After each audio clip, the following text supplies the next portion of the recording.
exciting edition of REBBL Blood Bowl. My name is Counterfeit, joined by Calagama once more as we are headed towards the last half, or rather we are in the last half of the Playins Division A, Day 4 of a total of 5. Calagum, speaking as someone who is part of that Playins, how are you feeling about the whole experience right now? I've enjoyed myself very much. I'm a rather competitive elf coach, so I'm paying close attention to this game as Hindi will be my opponent on day 5. I got away with murder this week since I don't have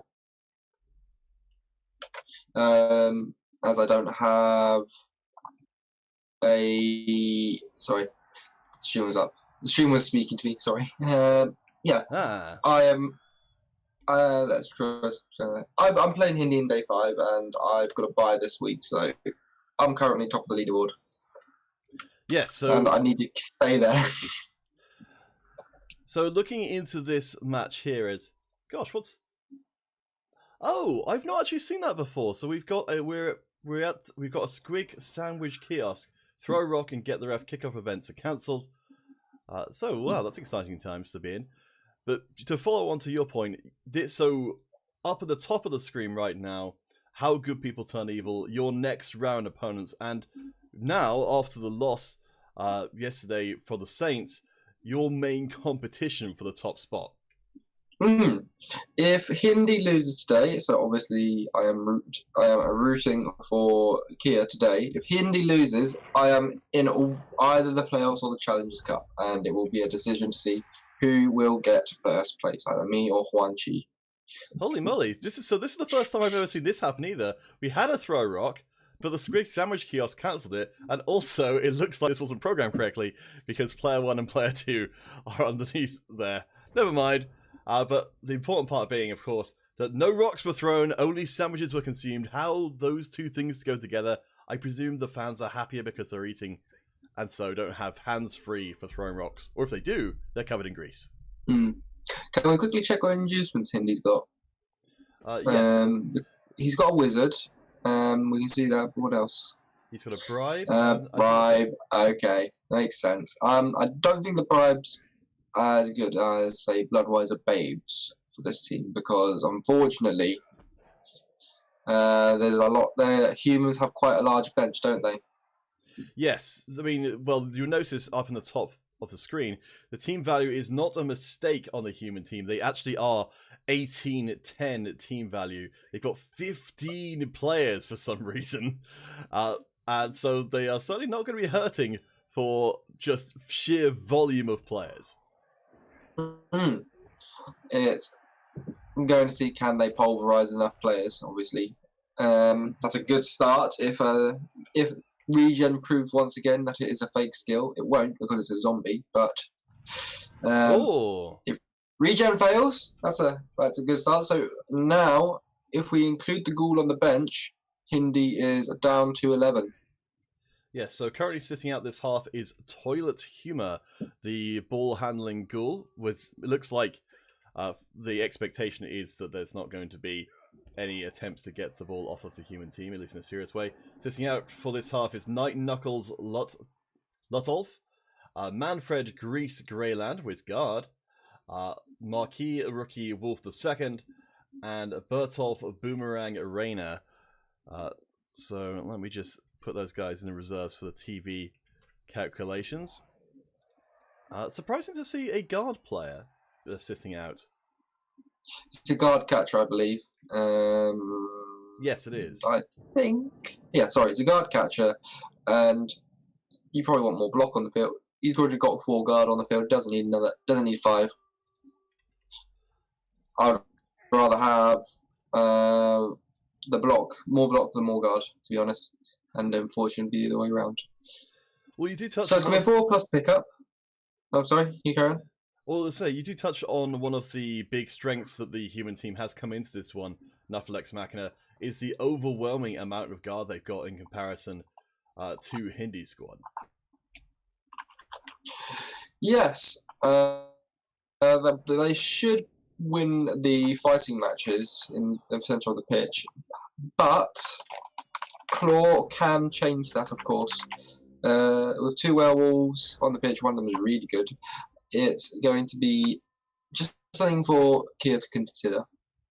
So a failed pickup in the back half of the field for Dietmar Moonshot means the ball is not going to be moving up the pitch this turn, but with the cage that was set up for it down there, I have to wonder if it would have been anyway. Still, this gives a numbers advantage to the Necromantic team in the centre, and it seems like they're not going to waste this opportunity.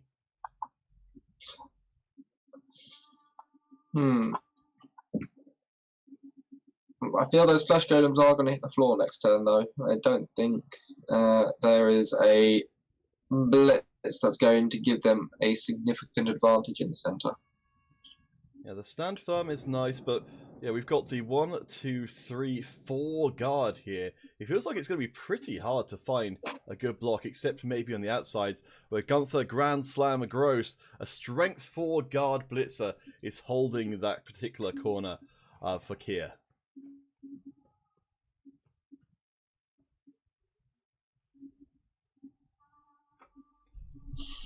So with a agility 3 pickup for the human team, it's not completely out of the question they fail the pickup again, as the blitz comes in, and it's going to be at least a stun, if not a removal. This is a werewolf with dodge and movement 9, bad plays working, the only scorer from the last match.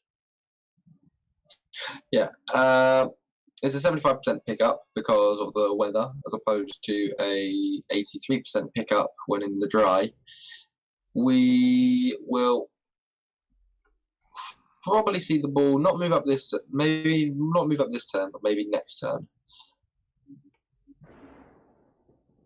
So, just to touch back on bad plays, who it looks like they're actually not going to dodge away. Perhaps they don't trust those agility 3 rolls, but yeah, we didn't even mention the pouring rain before this point.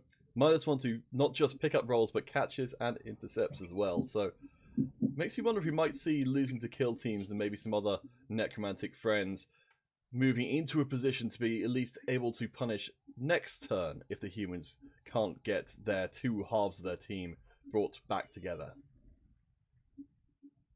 I don't think they necessarily need to. They just need to get 1 more removal in the centre, and then I think they'll have a significant enough advantage. If you consider that they've got 4 players down there, that's fine. They don't need to worry about that too much. The ball's pretty safe. Yes, I mean, so let's have a look. So the players who are actually down there, it's 2 throwers and 2 catchers. So one of whom, Dagonet's Dark Wendell with sidestep and diving tackle, a very popular skill combination right now. So it's not, they are a decent amount of players, but nearly all of the guard is concentrated up to the top of the field. And while that in itself is pretty strong, I wonder, with these strength 2 players down here, if this might not be a little bit more vulnerable than it initially appears. I mean, even if he somehow successfully gets a blitz off, that is still a. Let's just count that. It's still a 4+. Sorry, 5+. But apparently we're going for some blocking action and failing to knock down the werewolf. Obviously, that's priority 1, getting rid of those wolfies. And I think he has a 3 dice if he goes with the ogre. Yeah, a bit unfortunate placement there for losing to kill teams, being able to be shoved back into the mass of humanity there. That's a mighty blow hit onto the werewolf. This is an important werewolf losing to kill teams because they've got tackle built in. And as we've seen, a lot of the players around the ball are these catchers who are relying pretty heavily on their dodge to stay alive. Yeah, it's priority 1 when you're playing against Necro is get rid of the werewolves. They are just good. They're just good. Claw, past me very fast. They're not nice to see. It is not nice to see when they get on your pieces. But is that another removal? No, just a stun. It's pretty close though. That was a solid hit there from Sentinel Snap's Wolf. See, humans have got wolves of their own, and we've still got to see what happens with Gunther Grand Slam Gross with that strength 4 player. who can, I think, yeah, make a 2-die hit onto bad plays working and will knock them down. So even with block and guard, both wolves hitting the mat this round.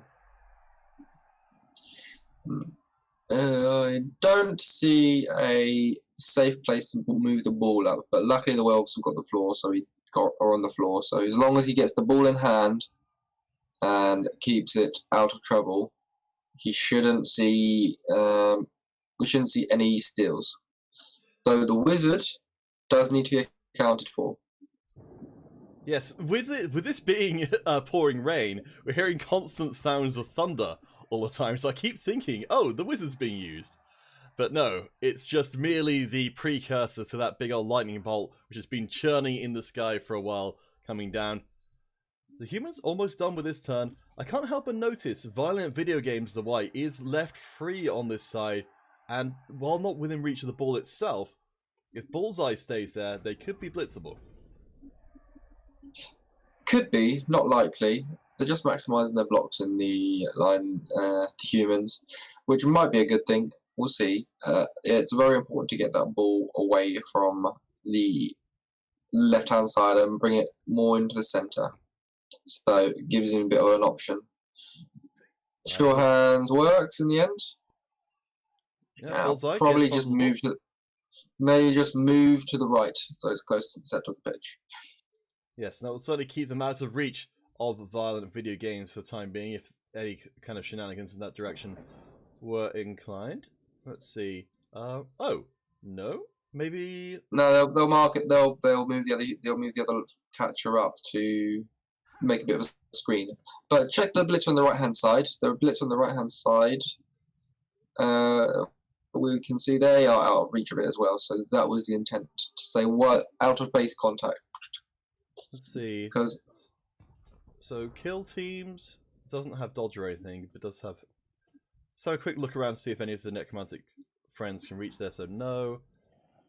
Maybe if you're willing to go for some pretty iffy dodges. Dive and tackle +1 means that's going to be a 6 plus. 6 plus 3 plus if you want to get out of there. So we do have an interesting use case illustration here for the diving tackle as the first hit comes in. It's hello. Sensible choice.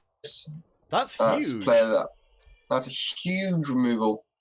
That's 160,000 worth of team value on a miss next game as well. Jeez. Who's playing Kirsten next week, and I'll see if they'll be happy with that. It might be Shellberry, it might be Huan Chi. I will just check that now. It will be Shellberry. So Shellberry is probably happy to see that. We'll play it off the pitch. Yeah, I mean that's amazing for where it could have been otherwise. So with one guard piece removed and one strength 4 piece removed in the same hit, things are starting to look a little bit shakier for the human team. Yeah, we were talking about right back at the beginning whether this whole get into a big scrum with a Necromantic team was the right kind of angle to take.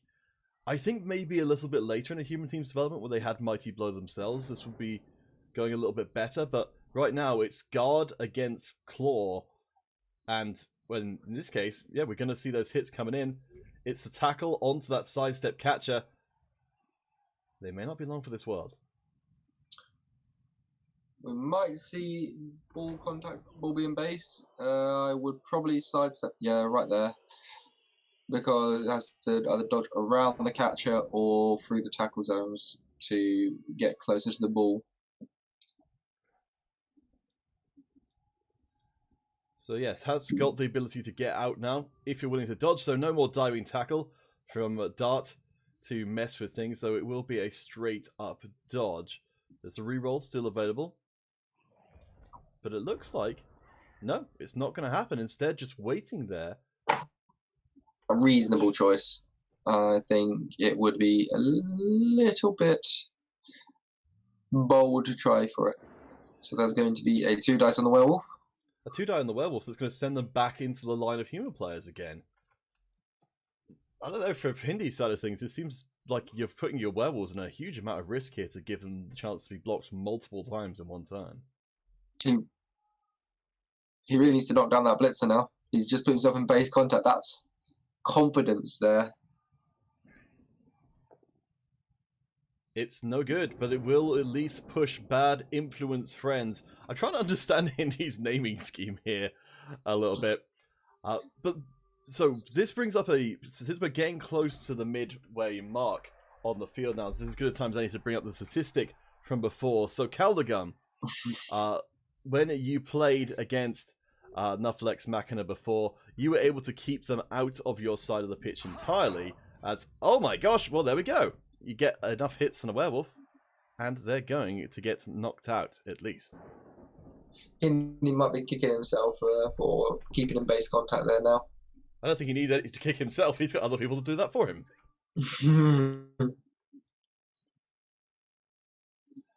Okay, well, wolf removal aside, which I think was fairly inevitable there, the statistic we had coming into this one was you managed to keep Nufflex Machina out of your half with the ball entirely in the previous match, and Hindy did the same to their opponents as well.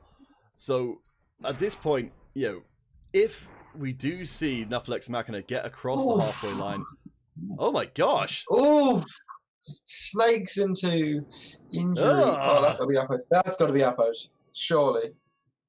Oh man! It was 55, 68, 64, sorry. Ooh. That is awful. I do think that the punch and move the ogre out would have been a better play. He did use his ogre for blitz quite a bit last game, if I remember correctly. Yes, that's right. That's the player we remember because they use their ogre to blitz constantly. And it rarely, in fact, affected them negatively. But that's a massive player out, so that's a plus agility. Central snaps wolf, minus armor. As another injury comes in, this is another guard player. The hammer this is badly not hurt. Good. Oh, that armor 8 is breaking like it's nothing. It's absolutely horrible. When you're a Wood Elf team, you're used to that sort of stuff. But so far, 290, 400,000 team value has been removed from the pitch so far, because that's 3 blitzers gone for the human team. They're down to literally 1 and 8 active players. This is going disastrously. How good people turn evil are evaporating the Kear's side of things. I mean, coming into this one, how were our coaches feeling about their chances? Hindy was pretty confident. Yeah, Hindy was pretty confident. I think Keir was keeping his cards close to his chest. But it seems that Hindy was very justified in his confidence. There's a hit on to end zone Engel, which allows access to the white bad influence friends. And we know we've got bad plays working, just waiting it to come round the side and get a couple of hits in onto Bullseye Gert, the current ball carrier. Which would 2 dice into 1 dice. Or maybe not anymore. There's the second guard. Presumably they're going to get pushed here. This is pushing the ball back into human territory. No, the idea is push it backwards, just in case. Bullseye Gert loses 1 point in his strength. Oh my god! Just one of those games. It's just turned into one of those games. So that's 2 characteristic penalties in 1 match, and a miss next game on Gunther Grand Slam Gross as well. I mean, the team's just evaporating. There's 7 players left on the pitch for the human team. They now have 1 blitzer, 1 thrower, and in good news, the human team have got an absolute ton of reserves, but they are mostly catchers. So the human team should be able to make its way back up to full strength for after this drive, which looks like it might be coming to an end pretty soon, but they will not have their prime players back in position, even if they do have the numbers. You didn't link your you didn't link your channel to the stream, so I don't think anyone noticed that it was up. Oh, didn't I? I put it. No, I just done it. Oh, I did. Oh. No, sorry, I did not. You're right. Oh, how silly of me. Yes, I think I changed that for my social alert, but I forgot to copy it into REBBL. Thank you very much for doing that. I completely did not notice. All right, Cuban turn ended quickly, and this is Hindi about to get the steal complete. So, end zone tried to make the dodge, failed, and is now on the mat. Another armor break comes in.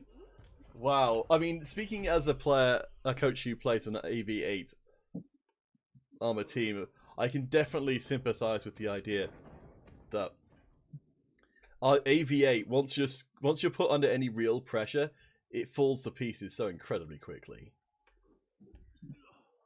The Werewolf has access to the ball.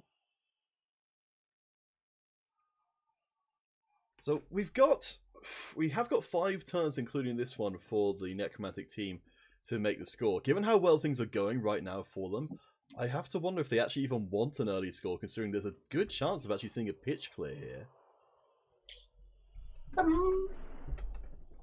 I think this still might be something he's going to consider. It does depend, of course. Yeah, it's still got 4+ to pick up the ball. It's going to go for it. Fails to pick up. Reroll used. And no, still no good. Doesn't look like humans are in position to do anything about it. That ball just wants to stay on the ground. Yes. Kira is not happy with those injuries.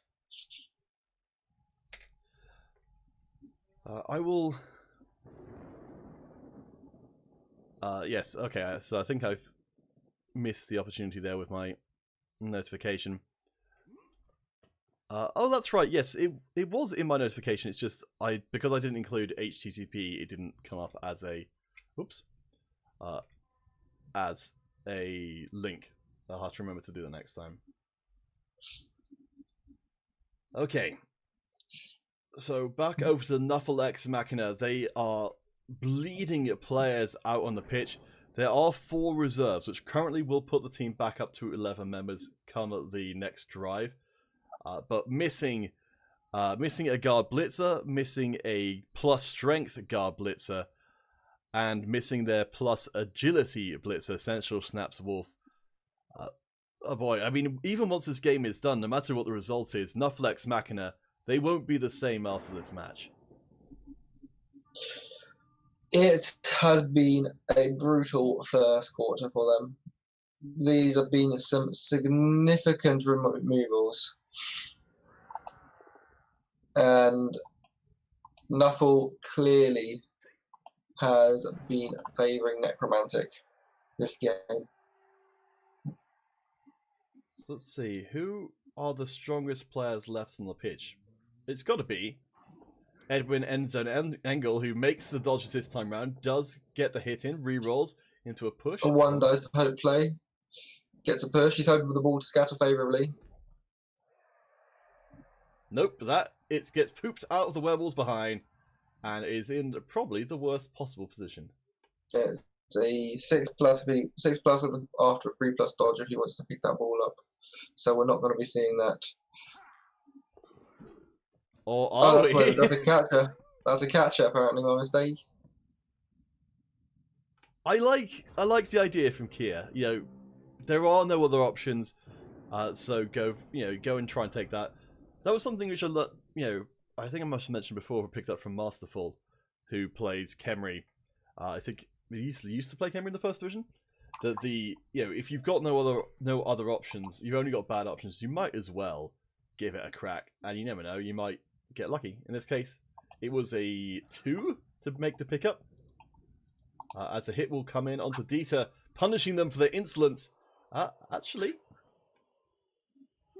Okay, now we're going to see tackle on that blitz, on that tackle on the catcher.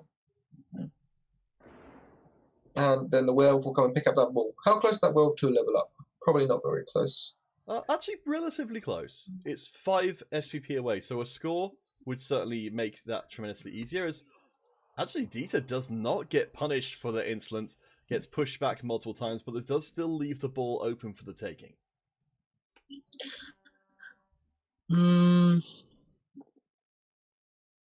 I'd go for the score. I think you've got to go for the pickup at least, because even with 4 turns, it's, as we've seen, it's not a guaranteed thing it's ever going to happen. True. I like the idea. Definitely don't punch the catcher, because the catcher is going to be annoying when you sidestep away. That catcher's got to make a 4+, then a 3+ if it wants to influence the game.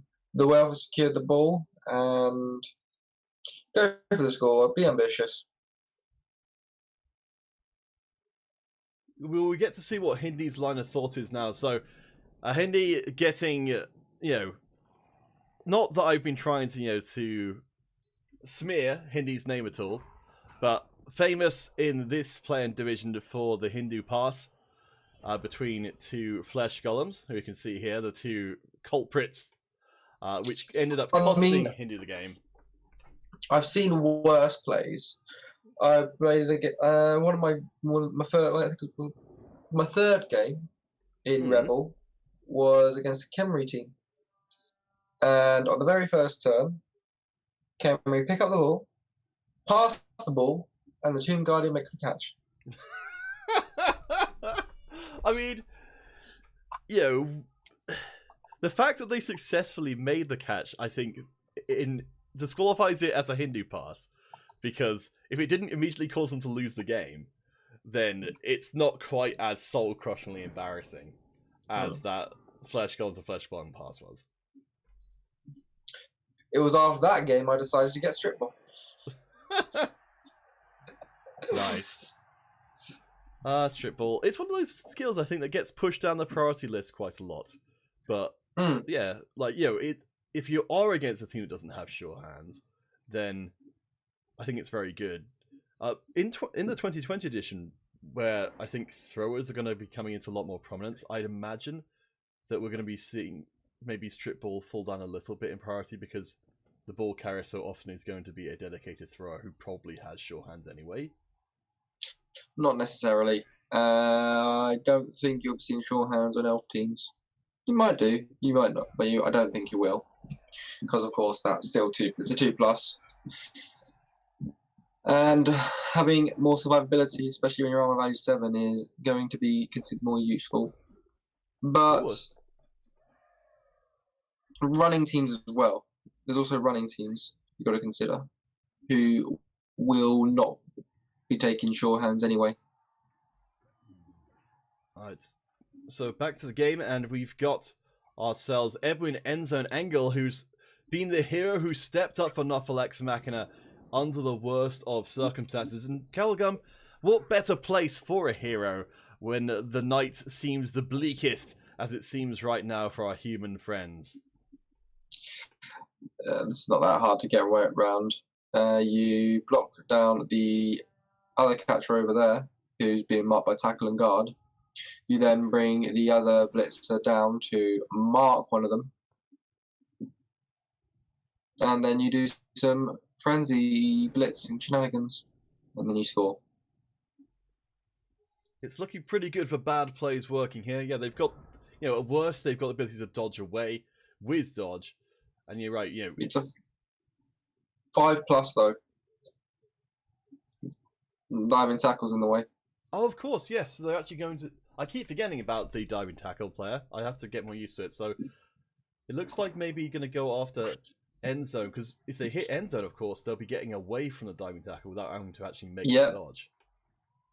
It'll be a blitz, and then move them up, and then, of course, frenzy means they have to follow up, and then, of course, if they need to go again, they'll go again. So one part of the equation we haven't accounted for yet is that Hindi still has got the wizard. So if things do go... The contest is over. The contest is over here. I'm going to say that right now because let's say Hindi does bottle it at the start of the next half. There is a 5 out of 6 chance that he'll just be able to zap the mistake away. True. Yes, it seems a little bit perhaps over the top at this point to throw it in. As I believe, yes, we are on Hindi's turn. I don't think they've made a move as of yet, so it's still possible they might be thinking about using the wizard at this point, even as there are plenty of other options. Looks like it would not be the case. We are going to be seeing the Necromancy, the Flesh Golem, and presumably Diabolism as well coming back just to try and secure this last play. I mean, yeah. It is a bit close. It is a bit early to say it's over, but Hindi is in a significantly stronger position. As you can see just there, just look at that casualty box. Yes, it's very, very rough. Fortunately, the casualty box will not grow any further, as that's a 1 in 3, a 4 on an 8 required armor roll. But it does free up bad plays working to go and make the score that will push them oh so close to being a level 4. No, level 4? Yeah, level 4 player. Level 5. Oh, that's right, level 4 already. Yes, they started off at 1. They've leveled up 3 times. I'll get there eventually. As long as they don't get Mighty Blow, I'll be happy. Yeah, I'm kind of curious. I mean, this is a very well-developed werewolf bad plays working. Block, extra movement to add to their already ridiculous movement, and dodge as well. I actually don't even know what they would take on the on another level. Mighty Blow on a double, tackle on a single. That seems reasonable. Wait, what? So no score? He's being ambitious. He is being very ambitious. Is he being Hindi again? He is being Hindi. Okay, so this is what happened with the Hindu pass, is a guaranteed win was turned into a loss because of wanting to get some extra SVP from passing, or possibly just to show off. So in this case, letting the ball carrier stand next to the enemy piece. I mean, this is a little bit safer than the last Hindu play, but he's gonna have to base with a diving tackle, and then what's gonna happen? After base with diving tackle, I'm not sure what you can do because it's only catches down there. It's only catches down there, so everyone's 2+.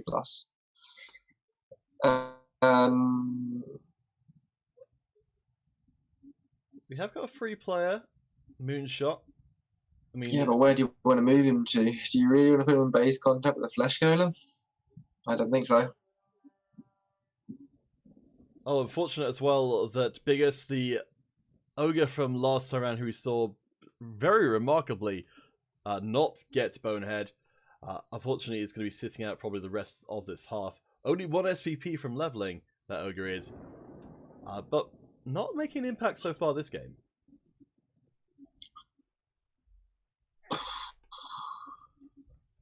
So we're going to go for the cheap 2 dice on the zombie. Not this zombie. Started with a bit of promise. Started off with a bit of promise for Kia. But it's just seemed to have petered out in the worst possible manner. Okay, sensible, but he does need to base with a diving tackle. Oh, he's going to go for a 2 dice. He's going to go for a 2 dice. He's going to make a 4+ dodge with the lineman, and then blitz in. Well, so you've got the choice of going for that dodge and into the hit, or you could potentially stay around the catcher for a 1 dice block. And it looks like it's going to be the less risk, less reward. Reroll? No, it's going to be a push. That's not what you want to see. You want to push the tackle away from base contact. Yeah. But you do leave a very obvious frenzy blitz. Frenzy, and then follow on. Ooh. Okay. So my plan would be base those 2 catches so they're not providing assists. With the werewolf, just a block against the guard player, follow up, and then of course, if you've got another block, you've got yourself a touchdown and maybe a surf at the same time. Yes. Though it's a little... Let's see, so... This is a... It's not that hard. It's a block dodge player, so it's pretty unlikely you'll accidentally knock them over ahead of time. I guess the worst case scenario here is you accidentally knock them over one step, in the end zone, and then you're still next to the diving tackle player. Well, you've got tackle then to deal with that.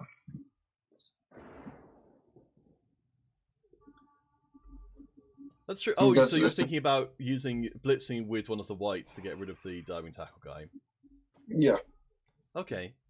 Yeah, that's if you fail to knock him. That's if you accidentally knock down instead of scoring. Let's see. So assist coming in to allow for the 2-die block onto. He already had a 2 dice. Oh no!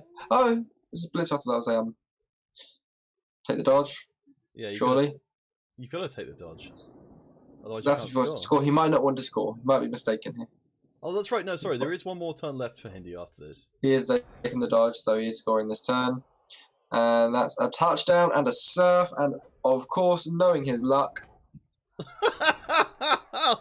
Shouldn't laugh, but you're right. It's completely on brand for this game. Badly hurt. I mean, so I think this is the end game that Hindi's trying to look for, which is not just to win the game, but to do it in a way which you just haven't seen before. In which case, getting a surf and a score on the same turn, I don't think I've seen that in the Playins, and I don't think I've seen that in my training grounds, nor did I see it in Division 5M. So congratulations, Hindi. You may have played with fire, but you pull off one hell of a show. Yeah, clearly Hindi doesn't care about the win. He just wants to make it entertain us. And he is going to have a player advantage at the start of the next half. I believe. It might be 10 versus 10. But active TV is going to be ridiculous. So we're definitely going to be seeing Toilet Humor coming back onto the pitch. That's the ghoul, the ball-handling ghoul for How Good People Turn Evil. And then we will have to see all of the reserves coming out. So that's Night Knuckles Lotolf, Marquis Rookie Wolf II, Lyman, and the 2 catchers, Manfred Grease Greyland and Bertolf Boomerang Rayner, all coming to the field. So that leaves us with 9 players for Nufflex Machina against the 10 for How Good People Turn Evil. Very good 1-10 defense. We are gonna see Nuffle just cry. Nuffle just gonna cry. Yes. Oh wow. So How Good thorough. People Turn Evil. I think Kira's just turned been turned from a good person into an evil person thanks to Hindi's bullshitly good armor rolls. Yes. I think the thing is, like, with armor 8, I think the whole idea with it is it's enough to stand up to sort of some amount of pressure. Just, it's not enough to stand up to any serious amount of pressure in the same way that AV9 is. I mean, we even see, as we saw before, AV9 sometimes lets you down, but AV8, I feel like it's a whole different kind of game where you will fail, like 40% of the time your armor's going to get just broken naturally. It was cruel that one of his second injury was a snakes on a dodge with an edged up player into a stat down, death into stat down. Yeah. Well, double skulls is a great way to start the end of the first half. But you're right. You're talking about the blessings of Nuffle. I think there's no further way to show that those have been removed than to fail at the one thing you're supposed to be good at and then get injured. Yeah, it's like that classic tripwire at the end zone. Snakes to go for it, and then 6-6, 6-6, 6-8. Yes, I had that in my last game. Fortunately for me, it didn't turn out to be an actual death, merely a badly hurt. But it's a lesson well learned nonetheless. So a couple of hits onto the flesh guns, 3-die block onto Seduction the zombie with tackle. Turns into, unfortunately, nothing. Hindi's we noted before, right back at the beginning of the plans, Hindy's got a beautifully developed team. Like, it's very, very crisp in terms of, everything's where it needs to be. Both the flesh columns have got block. Everyone's got everything they need to. And now even the zombies are starting to get leveled up as well with block, with wrestle. It's, it feels like it's quite a tough team to face off against. It's a tight team, and I'm going to have concerns facing it, but I back myself, as everyone should. And that's back themselves, not me. I'm just going to see a little bit of... Oh, just getting this cheeky little block just before the end of the half. Reroll that, you may as well. Oh, no, I didn't need to, my mistake. Thought that was a blitzer. And no more blocks. Can he pick the ball up? Probably not. So, Hindi is now just wasting time. Oh, okay, fine. Wow. Fine. That's not a good foul. If the trade worked, it'd been a good work. It would have worked. It'd been a decent trade. All right, we've it's reached 40k. It's 40k for a possible removal of 120. So yeah, now second half, the Papa's back on the pitch, and Hindy's got the ball just to make it even worse. And still with the Wizard in pocket, a full 11 players. The only one missing from the Necromantic team is Justus von Liebig, the zombie who was badly hurt earlier on, but still a full lineup. I'm a little bit surprised given how terrifying this has been for Kia, that none of their players have been killed and forced to join the Necromantic team as of yet. Yeah. I mean, he's been unlucky, but he hasn't been that unlucky when it comes to he's been very unlucky, but he's not been that very unlucky. It's kind of hard to say, isn't it? Because you've got a player plus agility blitzer with minus armor value, so basically dead. You've got a thrower with minus strength, so he's basically dead as well. The only difference, I suppose, being is they know they won't have a birth on how good people turn evil now, because they will be humanely fired after the match and possibly, start a new life as grain farmers somewhere out in the old world, rather than continuing on to be further abused on the pitch. Or that most vile of creature, the journalist. That's true. I believe that's a quote from the rulebook, I believe. I love it.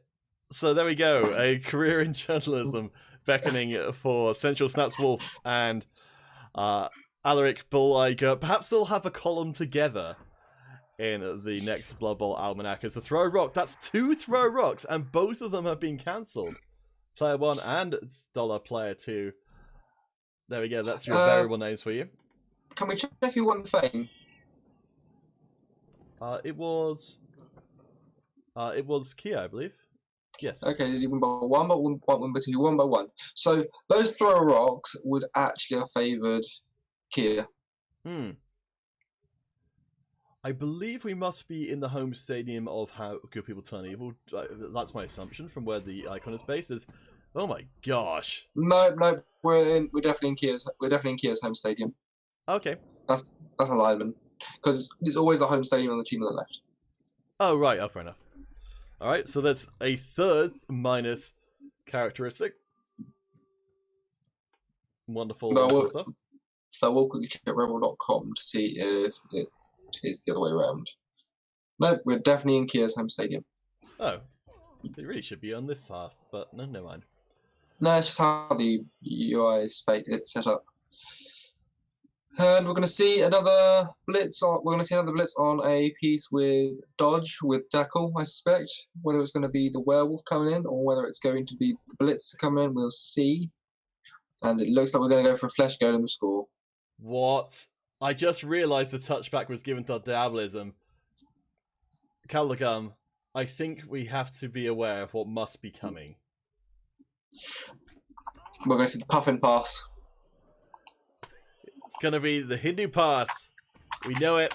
We deserve it as human beings. We deserve to see a flesh golem pass to another flesh golem, fail that pass, and therefore give the ball back to the opposing team so they can score and win the game. It's not quite possible this time round because of there's already a score in for Necromantic squad, meaning that it won't be an immediate loss. But still, I think we'll have to take what we can get. The wizard allows for the puffin pass. And that is a very well protected ball. Extremely well protected. Notable as well for Nufflex Machina, the reserves coming on this half, as I mentioned before, let's see, at least 3 Should be 4 catches on the pitch. Let's see. Oh, that's so right. Go for the full skills. Go for the full. If you go for the full skills, you'll be able to see all 4 of the catches. So, yes, that is a very good idea. Definitely put a piece with dodge and strength 2 next to a piece of tackle. Caldegal, are you being sarcastic? I would have never. Hey, here we go. Well, Kia, if all else fails, go back to what does your best, which is make a blitz with your ogre, re-roll the loner, because why not? Well, 3 pitches. 3. I suppose in good news, this does at least seal off this passage for the Necromantic team, but it also...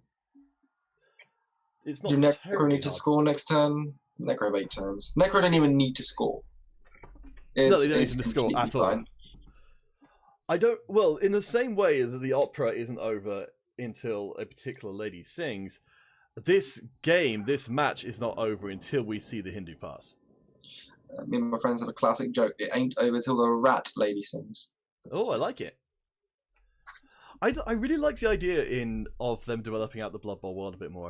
I've got to go and read some of the Blood Bowl books and things, because I love the idea of because Skaven in Blood Bowl, they still fairly closely adhere to Skaven in Warhammer, and I'd love to see them be more kind of like say the Rat Lady sings. I'd love to see Skaven just integrate an integrated Skaven society as part of a setting, because I think that'd be a Skaven opera. Yes, just like they're just normal people, just happen to be rat people. I think that'd be amazing.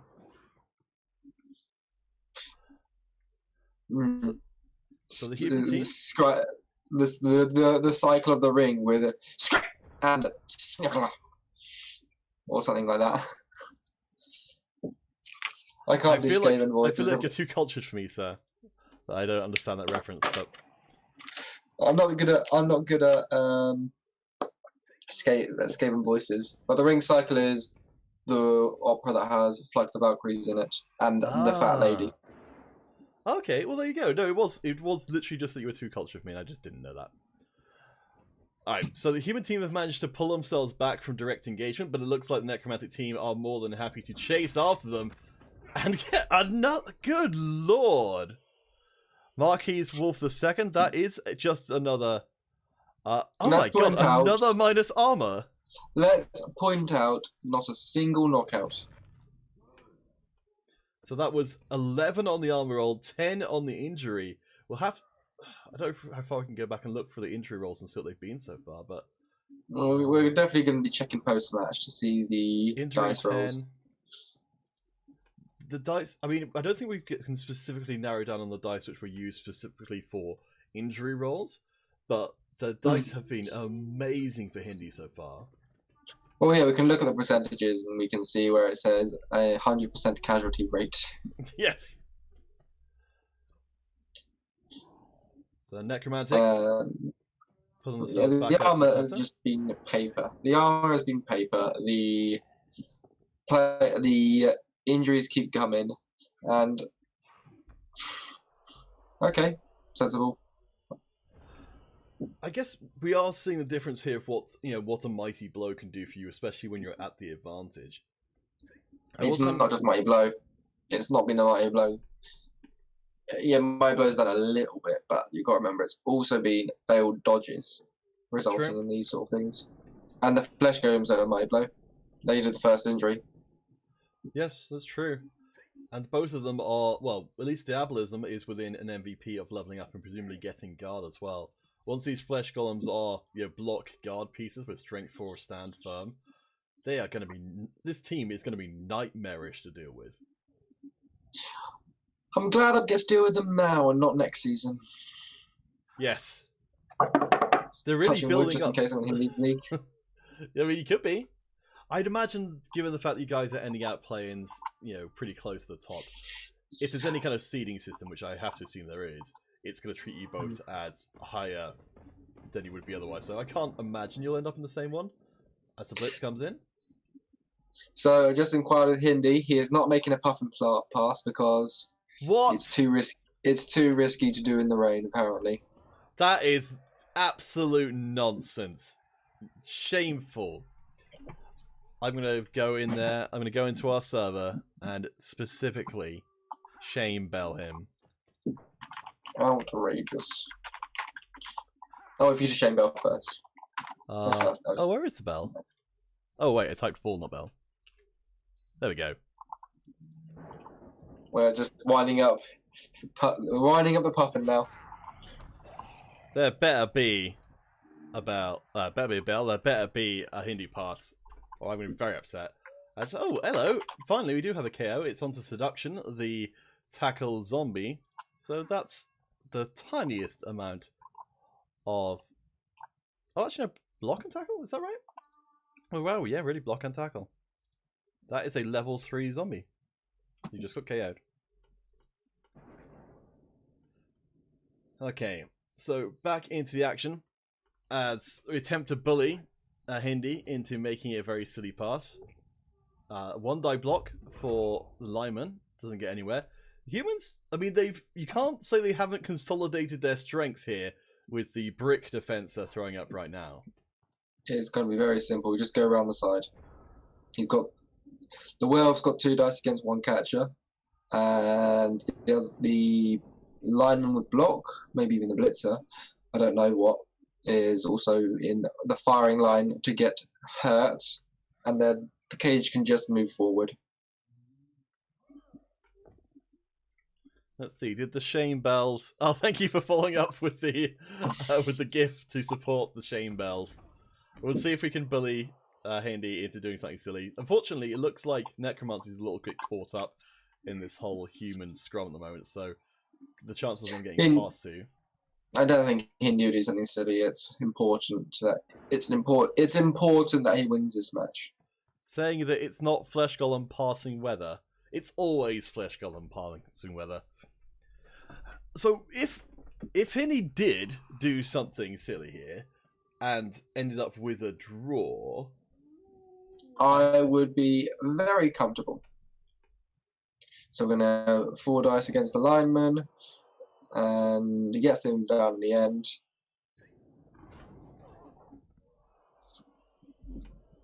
It's going to be ball's going to be just about safe. Make that ball safe, then do the other blitz, the other block with the werewolf. Okay, the flesh golem can't go that far, so 1, 2, 3, 4. Little tight.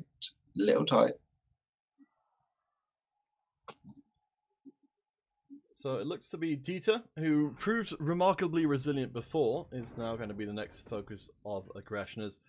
It does seem like at least the Necromantic team have more or less given up on trying to break through the brick defense of the humans, and exactly as you said, going around the outside of that formation rather than trying to break directly through it.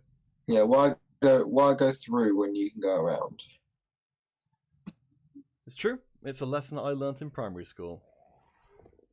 And it's being applied well here as Desperation the Zombie wrestles down the guard piece. Not sure why I did that and not just block the catcher. 2 die from Necromancy. He's going to get knocked down. No armor break this time. I've gotten used to the idea that every time there is a block, there will be a injury cause, but not for this turn, at least. Well, for the rest of the turn. So there is a 2 dice uphill on the ball, which obviously is silly and probably shouldn't be done. But you've got to try it, though, don't you?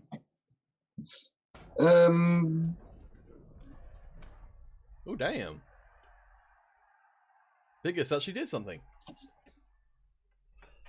That's a 12 on the armor roll and a 7 on the injury. I mean, another thing you could do is just base it with the diving tackle piece and try and hurt the wolves. Oh, hello. Betrayal. Getting stabbed with a nail. And it's going to be badly hurt for the rest of the game. Fake skill. Fake skill. Told you. You heard it here first, folks. Regeneration. It's not what you think it is. So, 9 against 8. The Necromantic team still has advantage of numbers, but 2 of those numbers, at least, are zombies, so not great. One of them is stunned in Necromancer the Flesh Golem. It's still, with the wizards still in play for Hindi, it doesn't feel like they're in too much peril. But it's not as guaranteed, perhaps, as it could have been a ton ago. It's like, if he can get that guard in play, and no one needs another assist. It does look like he's going to go for 1 dice on the ball. Oh! So 2 dice onto bad plays working. Push into the werewolf? Because if you push into anyone else, you're not going to get a chance at the ball. You're still not really going to get an easy chance at the ball. I was kind of expecting the push to be up to here because of it being just, more entwined with the rest of the humans. Now, it feels like you can just wander off sideways and get the score. Oh, this is why. No, wait, no. He's trying to get dive and tackle on the ball. And he's unable to do such a thing.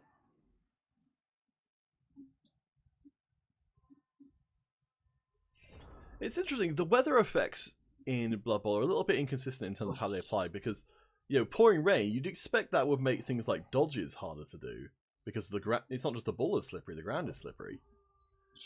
Well, you're playing on grass, and grass isn't that slippy when wet. It has to be a certain type of grass that gets slippery, isn't it?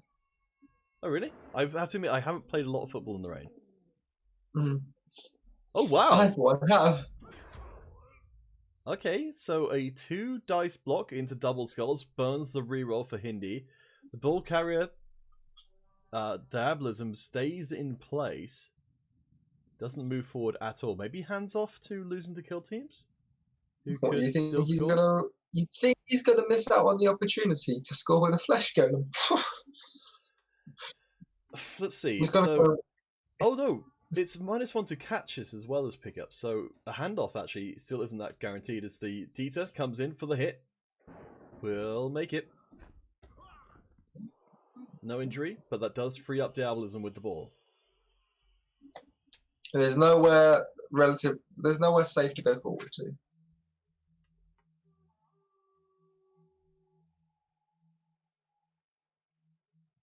You've only got movement 4 though. Okay. Yeah, there's nowhere safe. 1, 2, 3, 4 turns after this because I can't do maths this early in the morning. To make your way It's forward. midday.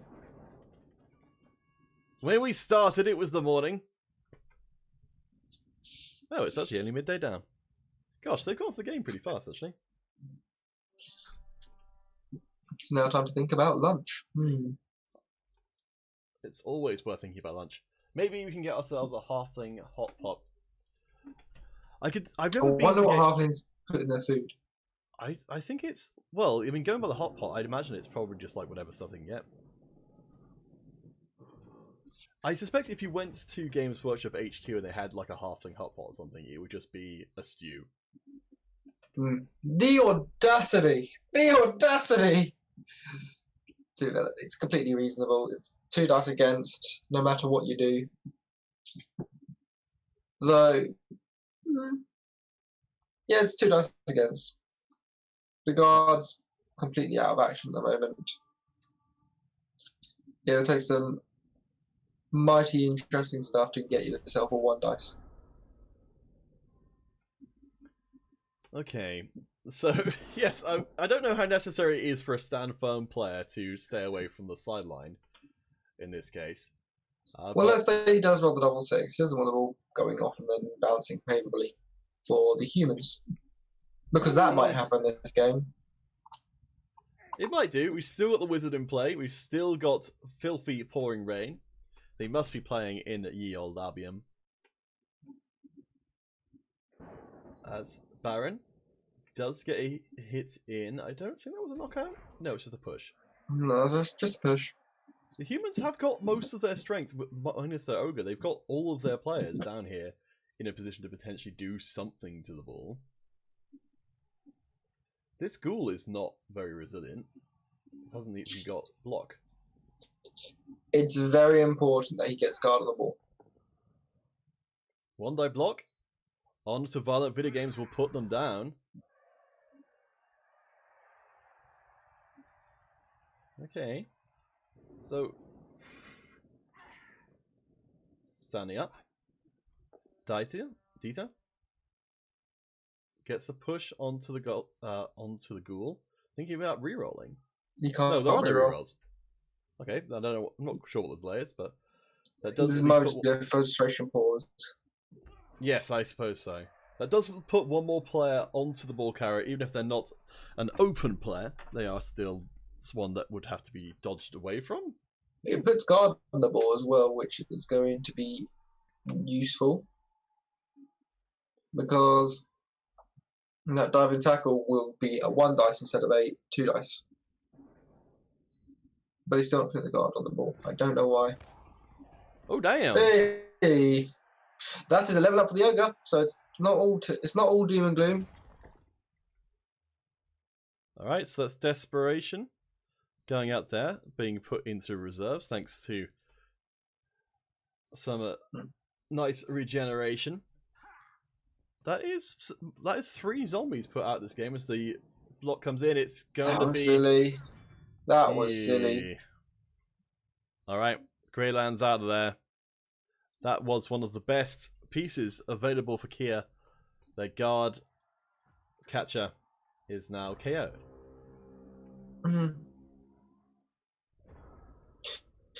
To be fair, if he did just leave the guard there, I suspect we'd just see a fireball coming on those 5. Yes, I think that's reasonable, because there's a good chance we get to the end of the game here without him even really needing to use the wizard.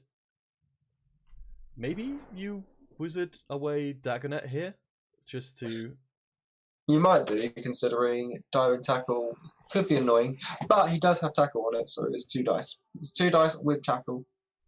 This is a sidestep player, though, so if it's not a knockdown onto Dagonet... Oh boy, getting punched in the back of the head. That's a surefire way to end up with a serious injury, but Baron Biggs has got enough pluck, enough perhaps thick brain plates to be able to survive the experience, only getting stunned. We're going to see the whale make a block on the catcher, definitely.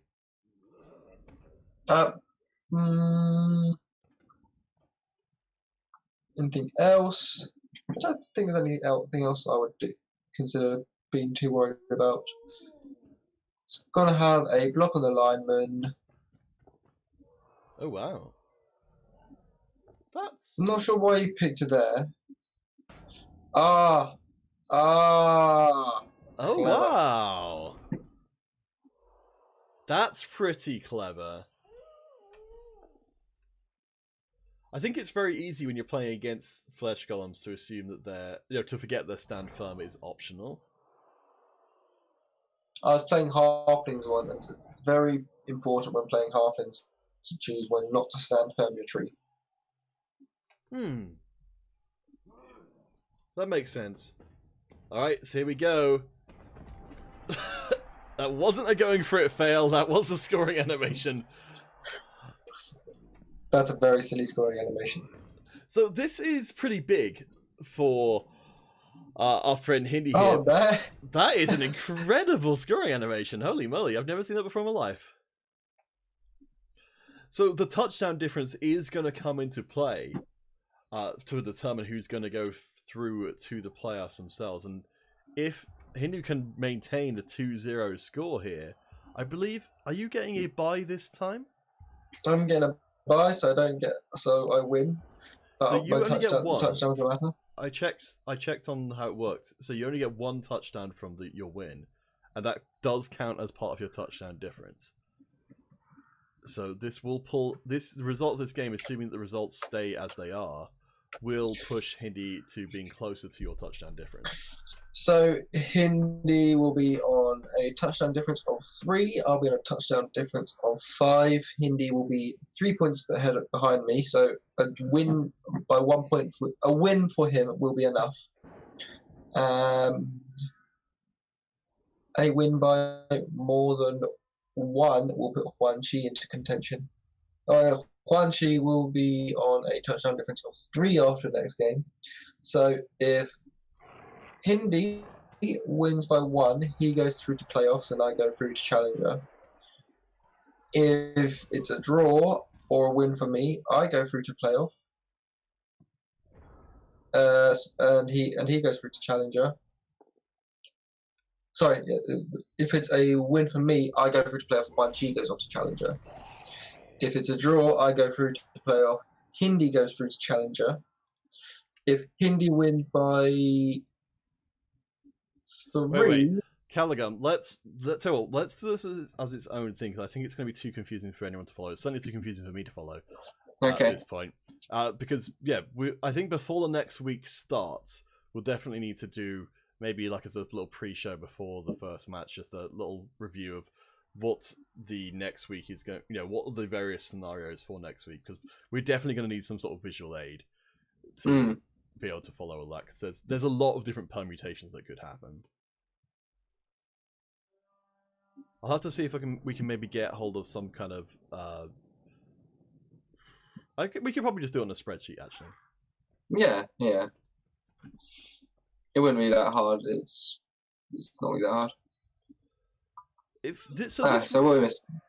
This really feels like the end of the game. It feels like this is like the last turn play from Kia, but there's actually still 4 turns left in. There's so few humans left on the pitch, with the pitch invasion stunning 2 of them to Hindi's 1.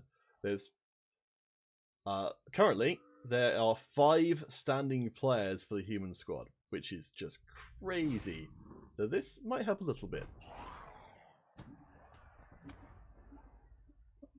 The game, as I said, the game's over as a contest. You've got to consider there's a wizard as well, which may just be used at the start of this turn just to get the steal. Well, so in terms of the game being over, the other thing to consider, we were talking about not to get too heavily back into the league discussion, merely just to say that the touchdown difference is a big deal for Hindi specifically. If they can score again here, that would be massive for their chances of topping the division. No, it wouldn't. It won't be, because if he wins by 1, if the game ends as it does, and then Hindi beats me by 1, he will go through because we'll have a tied touchdown difference, and he will go through in first due to being. It's touchdown difference and number of losses, then head-to-head, if memory serves. Yes. And because touchdown difference will be the same, number of losses will be the same, it'll go to head-to-head, and he'll beat me. He'll have beaten me, so it won't matter. Oh, fair enough then. I stand corrected. I suspect this won't stop Hindi from trying to get another score here, though. No. SPP is SPP. And notably, that werewolf wants to score again, because that werewolf wants at least another casualty. And I really hope it doesn't. I really hope that werewolf doesn't level up, because that's a chance at Mighty Blow, which I don't want to see. So, not scoring this round, but there's still plenty of time for a future score. As we do see losing to Kill Teams, who's quite a long way off of leveling, so we have to imagine isn't going to be the one who's preferred to be carrying that ball to the end zone, moving in to provide further coverage. There are 2 downed human players who are, so only one of whom, both of whom are going to be marked up by Toilet Humor, who is also pretty close to leveling themselves, and if they had block, they would be a considerably better player than they are right now. It's time to play like elves and hope. Pretend that you're just rolling sixes. There's a quick attempt from Kia to try and go after Toilet Humor, who again only has the dodge at this point because of choosing to take sure hands for the ball handling skills. The ball still remains. Pick up a ball if you're willing to. Just roll sixes. Just roll sixes. It's easy. Anyone can do it. Or, unless, of course, your name is Biggest, in which case you will at least get a stun. No, what's going to happen? You'll throw the play as well.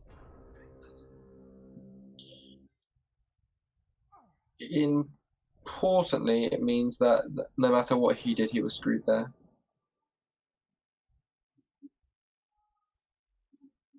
Okay, so right now there's a surf here. There's a surf here, surely. I think that's what's on the menu. Let's see. No, it's not. It's not anymore because he's moved because of that movement of stand firm. Oh well, never mind. No push, so certainly no potential, but it does free up bad plays working to go for the ball. They've got 2 more chances with rerolls to get it on a coin flip 4+. I have to think you've got to try it. There's not a huge amount else to do apart from maybe use Necromancy to get a couple more hits in. It's really important that he scores with this piece for him. It's really important.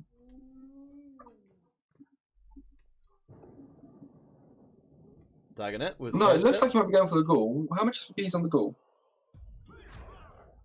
As I said, they are 3 SPP from scoring, so... Okay, so he might be going for the ghoul. And if he goes for the ghoul, I'm fine with the ghoul getting blocked. I'm not fine with the Werewolf getting tackle or mighty blow. It's a tricky situation, because yes, it would be a very good... the Werewolf leveling up would make them... considering how the Necromantic team is so focused around its werewolves, having a stronger werewolf in any fashion does seem like it's a significant thing. And for Hindi, they know who they're playing against next, and they know who they have to beat in order to top the division. So I think that the concern of getting, at worst, another form of frenzy tackle on the team would seem like it's worth the potential of missing out on a ghoul leveling up. I suppose the other concern is, if the ghoul does level up, it makes them a hell of a lot more resilient to you leaping in and trying to strip ball. Strip balling.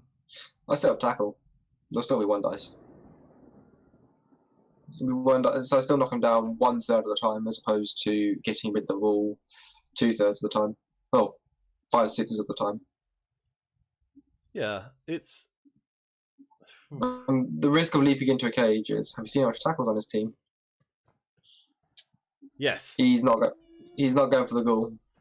He's going for the werewolf. Pick up. Uh-oh. That play's working. Bad Moon Rising here. Hindi has made a choice, and it's gonna be a level 5 werewolf for your match against them. Good luck. Good luck. Gonna need it. Yeah. Oh boy. This has been a good performance by Hindi. I mean, I need to be on top form. Do you think this is you? Do you think this is your future? I mean, Chorfs did that to me. Chorfs done that to me. So I don't see why Necro can't. I opened with a Pyrrhic victory against the other Necro team, Shieldberry's Necro team. And I might end... Oh, cheeky sod.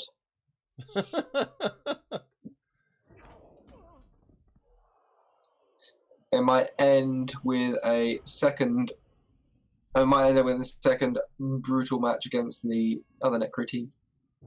It's true. This has been a play-in division very much defined by the Necromantic teams, as much as I think that's kind of the case. Oh my! Oh boy! Yep. I mean, on the eve of leveling up and potentially getting blocked themselves, Biggest the Ogre will be KO'd and removed from the match for his sins. 2 KOs, 7 injuries. That's completely reasonable. I mean, yes, just look at that dugout. It is ridiculous. And the amount of players in there who are... So, the casualty toll at the moment is 2 minus armor linemen, so 2 dead linemen. 1 minus strength thrower, so a dead thrower. A minus armor, but plus agility blitzer, so also dead. Yeah, he might stay. Really? Maybe. He's got block. He's got an edge up. I mean, he started with block. I don't know. I think like given the fact that they've already been horribly injured once already, to have AV7 for a piece you're planning on having in the midst of a fight, it seems more of a liability than anything. Could be used slightly differently. Tagging it. You did. Alright, I'm gonna... There is some salt in Discord now. Oh, really? What's the hot goss? Kia didn't realise he was playing against a Chaos Claw Mighty Blow piling on team. Well, that was obviously his mistake. So, left on the pitch... What happened to the catcher? I missed that because I was flying. Oh, the catcher just got knocked over. So okay. Yeah. There's 1, 2, 3, 4, 5, 6 human players left on the pitch. As there we go, victory lap all the way up to the end. Hidney gives us one hell of a show and ends out their penultimate match of the play-ins 3-0 with a leveled up werewolf. What a good boy. The best boy, you might even say. Bad boy. Bad. Hey. No. You never say that, sir. Never. I am slightly petrified about that werewolf now. Well, the good news, one of the KOs came back. I suppose some consolation. So that was Manfred Reese Rayland, the guard catcher, with 1 turn left to play.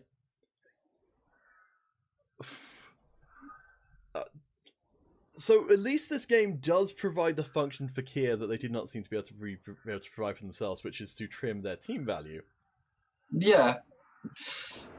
It was very ambitious having 18-10 team value at the start of a game.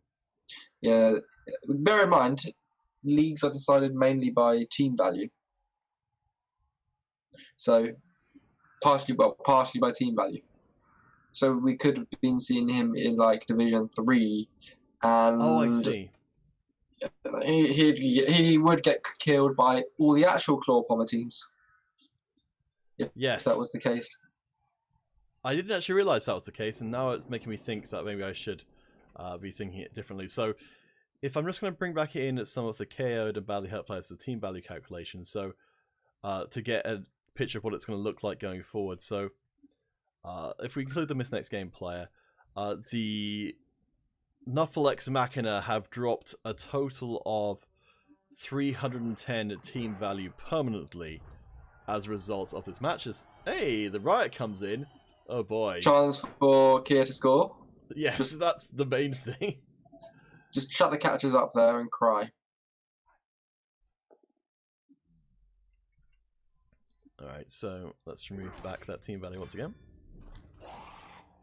As Desperation, I think for the second time, gets KO'd.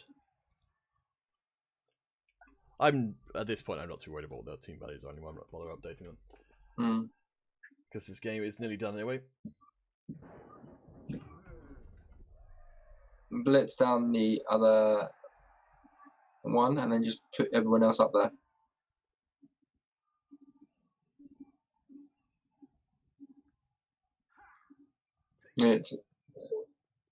What are you doing? What are you doing? Come on.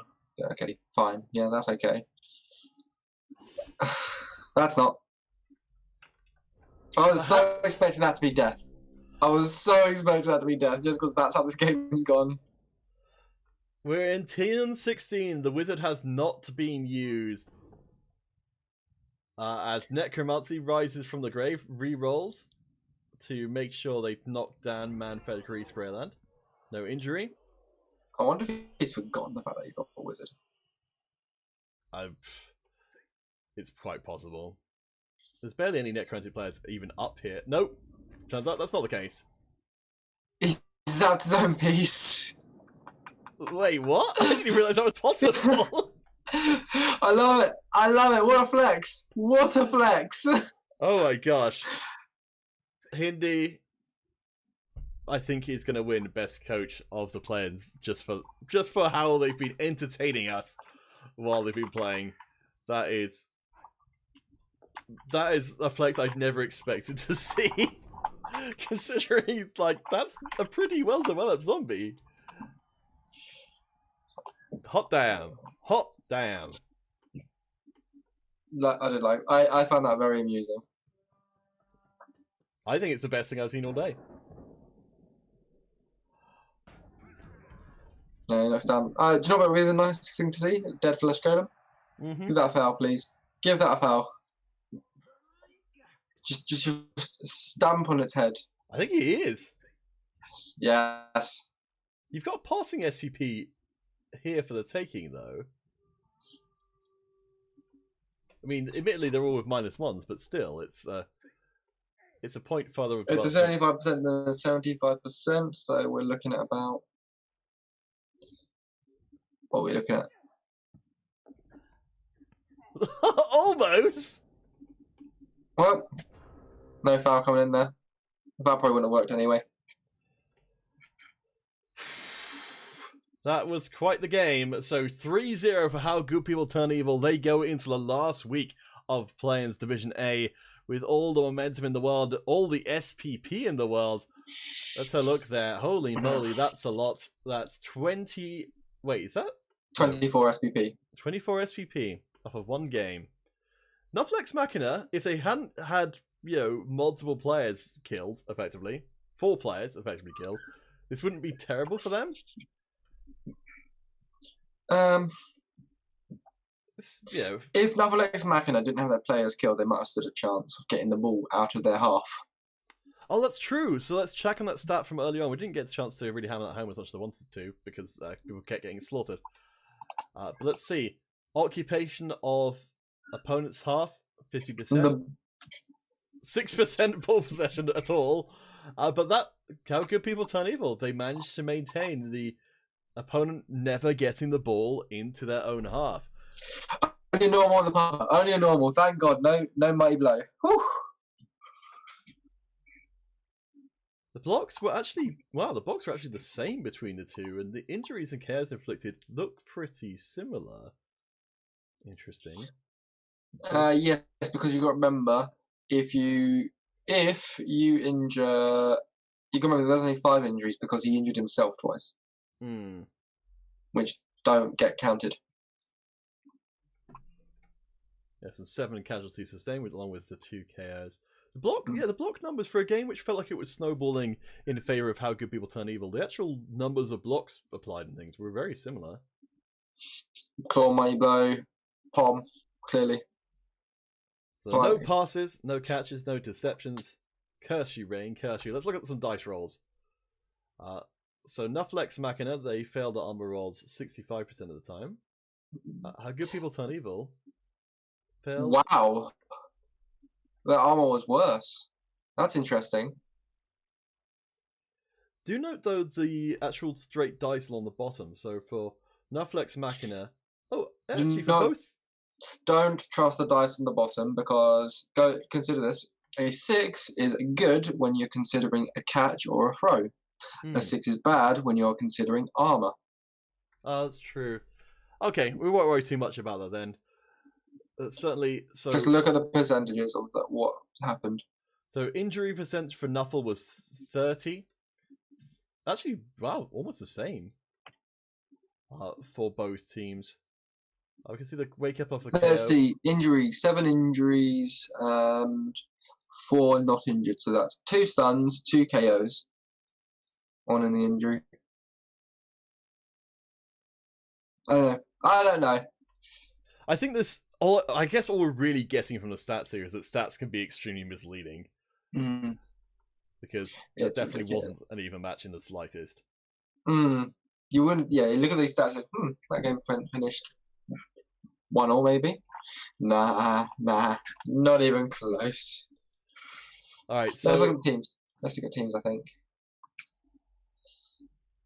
Well, I don't think there was actually any development for the... Maybe I could be wrong with this, sorry, I'm going through. Kia got a level up on his ogre. Oh, that's true. Okay, so we'll have a quick look and see if either... Oh, whoops, went past it. Either coach has put in their actual level ups yet. So if they don't show... Netflix Machina, it looks like they probably have.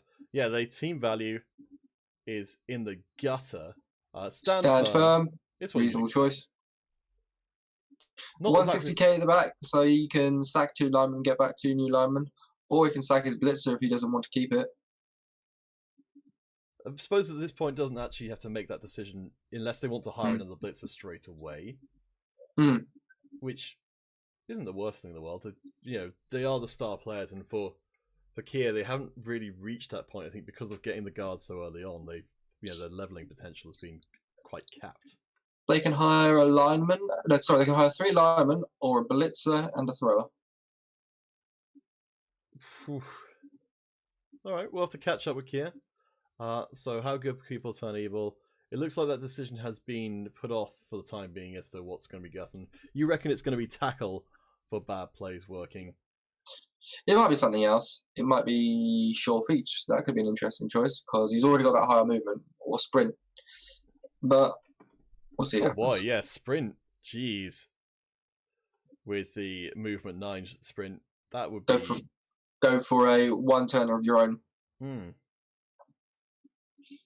don't hate it. I mean, agility 3 feels like it's a lot harder to sort of pull off getting through that final line of blocking players, assuming that they are there.